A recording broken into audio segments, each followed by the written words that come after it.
এমন একটা পটল রেসিপি আজ আমি আপনাদের সাথে শেয়ার করব, যেটা দিয়ে কিন্তু আপনি এক থালা ভাত অনায়াসে খেয়ে নিতে পারবেন। আসসালামু আলাইকুম, আমি সুমাইয়া শম্পা। আজ আপনাদের জন্য নিয়ে এসেছি পটলের একটা দুর্দান্ত রেসিপি। পটলের রেসিপিটা তৈরির জন্য আমি এখানে নিয়েছি কিছু পটল, সাথে নিয়েছি মসুরের ডাল। আমি আজকে পটল এবং মসুরের ডাল দিয়েই এই রেসিপিটা তৈরি করব। পটলের খোসাগুলোকে এভাবে ছাড়িয়ে নিয়েছি। এখন আমি কিভাবে এই রেসিপিটা করব সেটা অবশ্যই আপনারা দেখতে থাকুন। আমার ভিডিওটা কিন্তু স্কিপ করবেন না, কারণ পুরো ভিডিও জুড়েই থাকবে টিপস অ্যান্ড ট্রিক্স।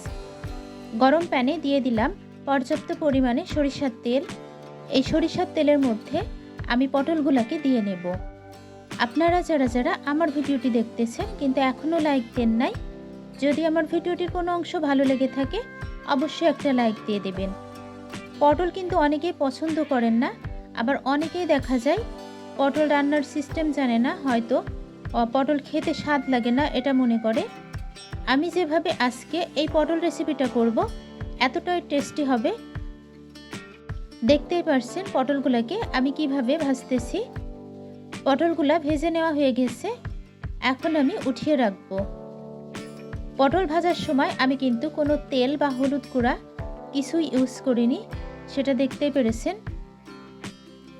পটল ভেজে উঠিয়ে নেওয়া সেই তেলের মধ্যে দিয়ে দিলাম 2টা তেজপাতা, 2 থেকে 3 টুকরা দারুচিনি, 3 থেকে 4টা লবঙ্গ আর 1টা এলাচ। এগুলোকে আমি একটু ভেজে নেব, খুব বেশি ভাজবো না। আর এখানে অতিরিক্ত মশলা ব্যবহার করার দরকার নেই। এবার দিয়ে দেব পেঁয়াজ কুচি। আমি যতটুকু মশলা দিয়েছি এটাই কিন্তু এনাফ। সাথে আমি একটু রসুন পেস্টও দিয়ে নিয়েছি। সবগুলো উপকরণকে আমি 1 মিনিটের মতো ভেজে নিচ্ছি। তেলের পরিমাণটা কম হয়েছে, আমি আর একটু সরিষার তেল দিয়ে নিলাম। তেলটাকে আবারও আমি পেঁয়াজ রসুনের সাথে একটু মিলিয়ে নিচ্ছি। এবার দিয়ে দেব 1/2 চা চামচ পরিমাণ আদা পেস্ট। আদা পেস্টটা ডিপ ফ্রিজে ফ্রোজেন করা ছিল। এবার আমি চুলাটা অফ করে দেব। তারপর দিয়ে দেব স্বাদমতো লবণ, সামান্য হলুদের গুঁড়া আর 1/2 চা চামচ পরিমাণ মরিচের গুঁড়া। এগুলাকে আমি খুব ভালোভাবে মিশিয়ে নিচ্ছি। তারপর চুলাটা অন করে দিয়েছি। পেঁয়াজটা বেশি ভাজা হয়ে যেত, যার কারণে চুলা অফ রেখেছিলাম। এবার আমি মশলাটাকে খুব ভালোভাবে কষিয়ে নেব। মশলাটা যখন কষানো হয়ে যাবে তখন ঠিক আমি দিয়ে দিচ্ছি মসুরের ডালটা। ডালটা অনেক ভালোভাবে ধুয়ে নিয়েছি। এই ডালটাকে আমি কষিয়ে নেব। আমি কিছুটা গরুর মাংস থেকে চর্বি কেটে রেখেছি, সেই কেটে নেওয়া চর্বিটা দিয়ে নেব। এই রেসিপিটার জন্য এই চর্বিটা দিলে কিন্তু অনেক বেশি মজা লাগে খেতে। অবশ্যই আপনারা এই চর্বিটা দিয়ে রেসিপিটা করবেন, তাহলে অনেক বেশি টেস্ট পাবেন। চর্বিটাকেও আমি মসুরের ডালের সাথে কষিয়ে নিচ্ছি। আর কতটা কষিয়ে নেব সেটা দেখতেই পারবেন। কষানো হয়ে গেছে, এখন আমি দিয়ে দেব ভেজে রাখা পটলগুলোকে। আর অবশ্যই কিন্তু মসুরের ডাল এবং চর্বি কষিয়ে নিয়ে তারপর পটলটা দিতে হবে, তাহলে এই রেসিপিটার টেস্ট আরও বেশি ভালো আসবে। এবার ভেজে রাখা পটলগুলোকে দিয়ে নিচ্ছি, আর পটলগুলোকেও একটু কষিয়ে নেব। আমি যেভাবে স্টেপ বাই স্টেপ আজকের রেসিপিটা আপনাদের সাথে তুলে ধরার চেষ্টা করেছি, আপনারা অবশ্যই বাসাতে ট্রাই করলে এভাবে স্টেপ বাই স্টেপ রান্না করে নেবেন, তাহলে কিন্তু পারফেক্টলি আপনিও পটলের রেসিপিটার স্বাদ পেয়ে যাবেন।